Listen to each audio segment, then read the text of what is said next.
Hi everybody, this is Karma. Welcome back to my channel of My Life Stories. Thank you for joining me. Today I have two stories to read to you.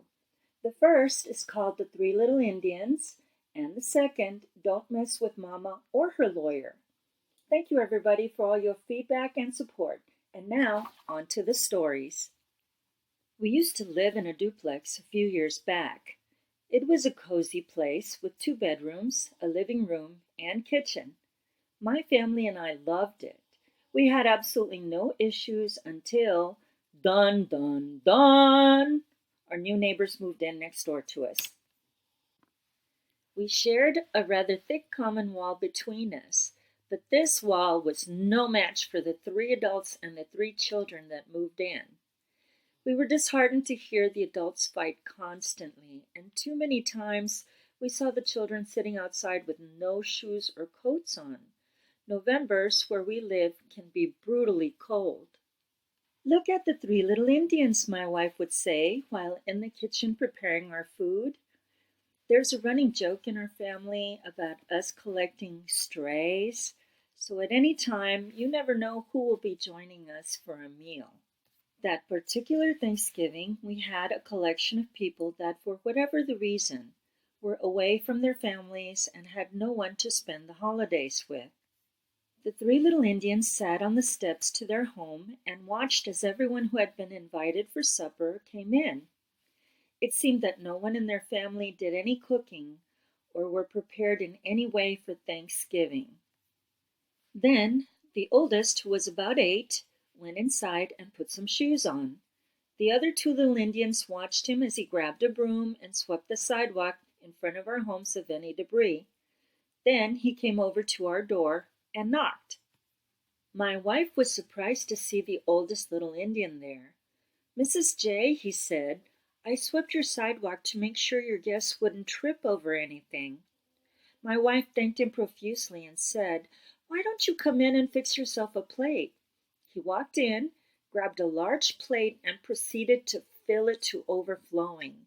He thanked us, and then he left. 2 minutes later, my wife again answers a knock on the door to find the 5-year-old little Indian standing at our ledge with a bag of pine cones. "Mrs. J," he said, "I picked up these pine cones so your yard would look pretty for your guests." My wife also thanked him profusely and invited him in to fix himself a plate. Scarcely a minute after that, and a third knock on the door, I heard the 2-year-old little Indian yell, "Mrs. J! Mrs. J! I'm here!" We still laugh when we tell this story. A few months later, we were able to purchase a house. We moved away from the cozy duplex and lost track of those three little Indians, but we think of them every Thanksgiving and offer up a prayer for them, wherever they are. I think the 2-year-old had the right idea.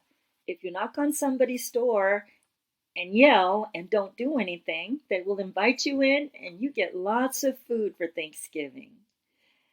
Now, on to the second story. This incident happened when my son was about 13 years old. We had moved out in the country to a property with a little bit of land, about 3 acres. There were neighbors, but not too close, so lots of elbow room. Our son had made friends with one of the neighbor boys who lived sort of cat-a-corner across the street from us.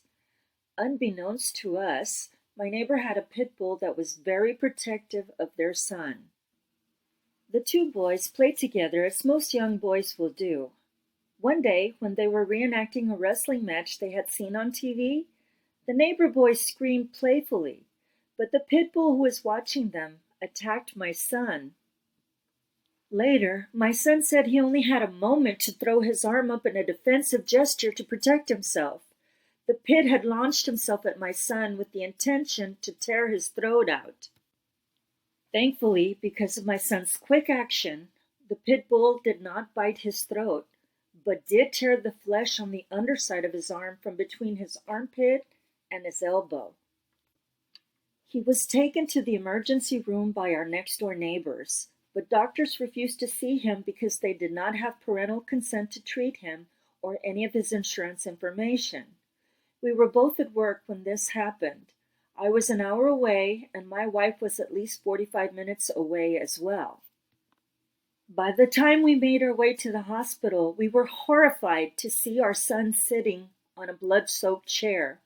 He had lost so much blood, he looked as if he would faint at any minute. We provided all the insurance information, and doctors stitched his arm back together. We did file a police report, but were informed that the state we live in is actually a commonwealth. Their laws regarding dog bites are different. Every dog in this commonwealth has what they refer to as a free bite. Even if the free bite maims or kills a person, nothing could be done to the dog or the owner. This happened about 20 years ago, so the laws may be different now. We called the neighbor boy's father and explained that our insurance would cover the majority of all the bill, but we were responsible for the copay. We asked that he please split the copay with us 50-50. The copay was $1,500, so his portion would have been $750. The father seemed understanding and even agreed to pay the $750. But the next day, my wife tried to contact him for a time and date to pick up the money. She was informed that he was a truck driver and he had left town on a run. We waited for 2 more weeks, and when we noticed that his semi-truck was parked in the driveway, my wife once again reached out to him to see if she could get the $750 he had agreed to pay for the $1,500 copay. He explained that he had just gotten home and he could pay by the next day. My wife explained that if he was unable to pay, his homeowner's personal liability coverage would cover the copay for him, as our son had been injured on his property by his dog. He refused to give her the name of his homeowner's insurance and reassured her that he would pay the $750 by the following day. We were suspicious, but having no other choice, agreed to wait until the next day for the payment. The next day, when we got home from work, we once again tried to contact him, and were told that this time he would be gone for an entire month. At this point, my wife decided that she had had enough and went to find herself a lawyer. The lawyer also tried to dissuade my wife by citing the first bite law, but my wife informed him that even though that was the law, the neighbor owned the property that the incident had occurred at, and his dog had, in fact, attacked our son. Technically, the homeowner's personal liability should have covered all the hospital expenses up to his policy limits. The attorney contacted the neighbor and advised him that he was sending him an agreement for him to sign regarding the $750 copay we were trying to collect. Although the neighbor signed it and sent it back, he failed to make the payment by the deadline on the agreement. He also started to blow off the lawyer and stopped taking his calls. The attorney contacted us back and tried to inform us that our neighbor was out of state again on a run, but we told him that we could clearly see his truck parked in his driveway from our home. Not to be deterred, the attorney then asked my wife to come into his office. When my wife got to the attorney's office, he took out his personal checkbook and wrote her a check for $1,500, the entire copay amount, and told her not to worry about the matter any further. He then turned around and filed paperwork for a judgment against the neighbor for the $1,500 copay, his attorney fees, filing fees, and court costs because the neighbor had reneged on a signed agreement. My son still has a terrible scar on his arm from this dog attack. He wound up using the $1,500 we got for him to purchase his first car. Although he still has vivid memories of the attack, he has rescued a number of strays and loves dogs to this day. Wow, that must have been really scary for the parents. Imagine being at work and getting a call that your child has been the victim of a dog attack. Good for his mother for not giving up and finding a way around the law to collect compensation for her son. All right, everybody, that's my video for today. A big thank you to the 2 people that shared today's stories with us. Please remember, if you would like your stories read online, please submit them to karma@karmageddon.com.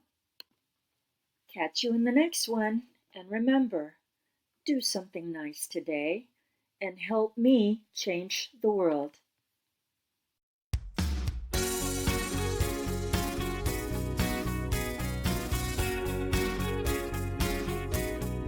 It's not their turn, it's my turn to shine. Thank you for watching, and if you like this video, please give me a thumbs up. Feel free to share with anyone and subscribe to not miss any new videos that come out. Laters!